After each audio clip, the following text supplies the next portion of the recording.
mwakuwulidde naye jasinjawo kunokolayo ebintu ebimu byendowooza nti byankutteko nnyo. Pulezidenti bw'adde amaliriza yagambye nti eddwaliro ly'e Madudu lirina okutuusibwako amasannyalaze. Kitegeeza nti libadde terina masannyalaze. Madudu okuva e Mubende wayinza okwala kilometers ndowooza nga 2.25 okutuuka e Madudu. Bw'obeera n'eddwaliro Health Center 3 Health Center 3 eddwaliro ly'eggombolola nga terina masannyalaze, it's really very dangerous. Ate nga liri Mubende bugaba nga of course waliwo ebitundu ebimu ebiri hard to reach, kati nga Kalangala eddwaliro limu liyinza okuba nga liri ku kizinga ekimu. Of course si kyangu nnyo okutambuza ebikondo by'amasannyalaze bituusa ku buli kizinga, naye eddwaliro eriri e Madudu ndowooza nti bwe tuba nga tukyalina amalwaliro aga Health Center 3 ag'amagombolola nga teganafuna masannyalaze. Of course mbadde nkiikirira Mityana North, all the Health Center 3 ziri mu constituency so zirina amasannyalaze. Kalangala erina, Kyamusa erina, Kyantunga erina, Bulere erina, they all have amasannyalaze. Naye erina okuba one of the priority kubanga that is Buweekula. I think that's part of the Buweekula. Either wayinza okuba wa mwami Bukenya we Kasanda, naye wali omuganda wange ali awo yadda mu bigere bya Major Kakooza. Si Museveni ali Buweekula, ali Kasambya. So mbasaba kikulu nnyo kubanga buli ddwaliro ly'eggombolola kuliko amasannyalaze. So bakola ku bantu ekiro kwa ddwaliro lya Health Center 3 bazaalisiza waliwo maternity basobola okubanga basaazisa abantu nga bali ku kando nga bali ku torch. So really kino kirina okukolebwako. President bwe yakyogedde eggulu nawulidde nga omutima gwennyise okulya nga basobola okwogera eddwaliro nga lya Health Center 3 nga tekuliko masannyalaze. Abatulaba eddwaliro lya Health Center 3 lyeddwaliro ly'eggombolola, lyeddwaliro ery'eggombolola. Ekyala President yagambye nti borehole amazzi borehole yaawo erina okufuulibwa eya pipe water, erina okuteekebwamu pump etandika okupampinga amazzi running water. Naye ng'ekyo kikolebwa olw'ensonga nti wabaddewo Ebola. President ali ku ground borehole talimu.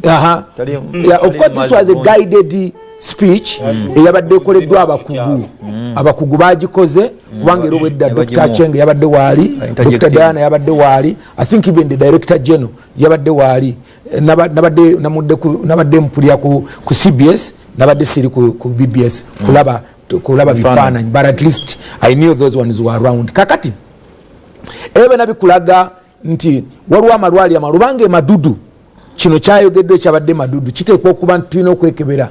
Dr. Jane Ruth Acheng okebera amalwaliro gana ga Health Center 3 nga tegalina masannyalaze serially very dangerous. Waliwo eddwaliro lirinaanye waka bayita lyakajoji twakalisumusa lya Health Center 2 n'eddwaliro awaka otuuka ekiro enzikiza kagamba nga teri musawo asobola kufuluma mu nzikiza eyo kukola ku muntu. Lyasumusidwa ne Health Center 3 naye enzikiza ebeerawo. There is no way omuntu yasobola okujja okumukebera ekyo kujja continent oba okubeera nga alumiddwa ekyo najja mu nzikiza efaanana bwetyo. So kino kyatuwadde President kyabadde ayogera kandi akwebaza President is so sincere, omulala akibikkako bubisi, but this is a very sincere President, is a very sincere leader. So ndowooza nti kikulu nnyo okuba nti kino kyatuwadde okuvaayo okujjukira nti basebo ne bannyabo kino kizibu kinene nnyo. Amalwaliro gaffe abasawo simanyi, ndowooza Minister of Health waliwo ekyenjawulo kituna okwogera n'abasawo baffe. Abasawo ba biseera bitono nnyo babeera ku malwaliro gano. Simanyi oba sente ntono. Mumeri Luttamaguzi agambye I think abadde mukyana mugga nti sente zino zayongezebwa. Yes, it's true. Neziyinza okwanduza tezinnabatuukako. Naye nze ngamba nti singa nali musawo muzaalisa okusanga obusanzi omukazi ow'olubuto nswana okukuba akabonero bwemba mu Katoliki okusaba nempula nga neebaza Katonda kuba nfunye kasitoma nasoma kuzaalisa ndabye omukyalo w'olubuto ayitawo ava ensanga bwami asalaati nswana okugenda okubalamuza bani mujja ddi kubanga nasoma kuzaalisa and that has been because in my record if you appoint me Minister of Tourism, I mean that is my work. Luttamaguzi can tell you about my record as chairman of Uganda Parliamentary Caucus. Because this is my work.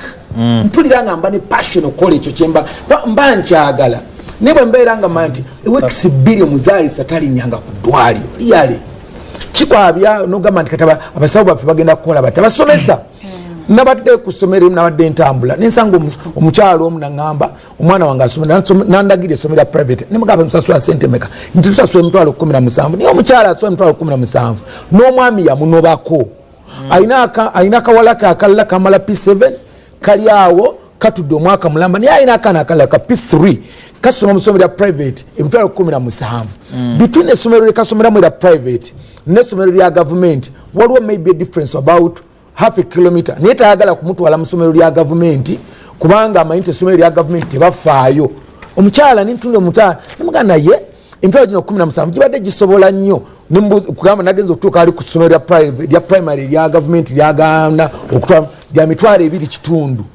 nenga nti singa addira emitwalo 2.5 naziteeka wano nasoma wano gira emitwalo egisigadde 12 be 13 gisobola ate okwongerayo omwana ono yamala P7 negimwongerayo mu maaso but trust headmasters zemutese abantu tebeesiga lwaki omwana we yandimukuwadde so trust abasawo gye tuteekawo abantu okuba nti service yapo omuntu asobola ogyegomba nagamba len kandeeta omwana wange musomero no waba tulita lya government but abaana government yegwe aliwo ku ssomero eryo headmaster okuzimba trust y'abazadde gwe omuzaalisa wa health center 3 okuba nti abantu bano basobola okwesiga okugyewo yes bino betwogerako gloves n'ebirala of course bwabanga kubanga wali omukwano gwe bamwita Dr. Malinga yaliko minister wa health yafiira mu health center 3 ewaabwe budyebo ewaabwe Palisa he died because mu kiseera ekyo yalwala awaka nga basobola omuntu but he was a former minister wa health nenge eddwaliro we bamutwala wali wadde akantu akamye we basobola n'okumukolerako kanzijensiyo bino ogene maaso tovaawo